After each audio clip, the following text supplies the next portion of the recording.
दापोली तालुक्यातील केळशी गावामध्ये सतत 2 दिवस कोसळणाऱ्या पावसाने दाणादाण उडाली आहे। ढगफुटीसारखा पाऊस कोसळत होता। गावातील बाजारपेठ, उभागर, पोस्टआळी तसेच गावातील अनेक रस्त्यांना नदीचे स्वरूप प्राप्त झाले होते।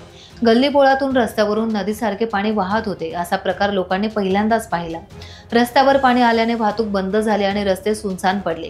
केळशी महालक्ष्मी रस्त्यावरील पावसाचे पाणी महेंद्र बोहरा आणि त्यांच्या आजूबाजूच्या घरांमध्ये शिरल्याने त्यांचं नुकसान झालं आहे। नमस्कार, मी जिथे आता उभी आहे ही आमची उभागर आळी आहे, केळशी उभागर आळी। तर या उभागर आळीमध्ये किती प्रमाणात इथे पाणी भरलं आहे ते इथे तुम्ही बघू शकताय पाठीमागे माझ्या। या प्रकारे इथे असं पाणी भरलं आहे पूर्णतः, जसं की धरणाचं स्वरूप आलं आहे। याच्यावरती सरकारी यंत्रणेकडे काही जर उपाययोजना असली तर त्यांनी ती जरूर करावी अशी मी त्यांना विनंती करते। आता विनंत्या करूनही आम्ही कंटाळलो आहे ॲक्च्युली, तरीही परत मी त्यांना विनंती करते आहे की त्यांनी ह्या सरकारी यंत्रणांनी काहीतरी त्याच्यावर उपाययोजना काढावी।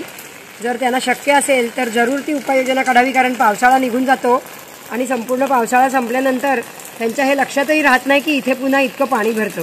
जर इमर्जन्सी झाली इथे तर आम्ही त्या माणसाला किंवा त्या पेशंटला फक्त घरातून रामराम करू शकतो। बाकी आमच्याकडे आत्ता तरी काही उपाय नाही की त्याला आम्ही डॉक्टरांकडे कसा न्यावा। टाइम्स डिजिटलला लाईक करा, शेअर करा, सबस्क्राईब करा आणि बेल आयकॉन दाबायला विसरू नका। Times digital.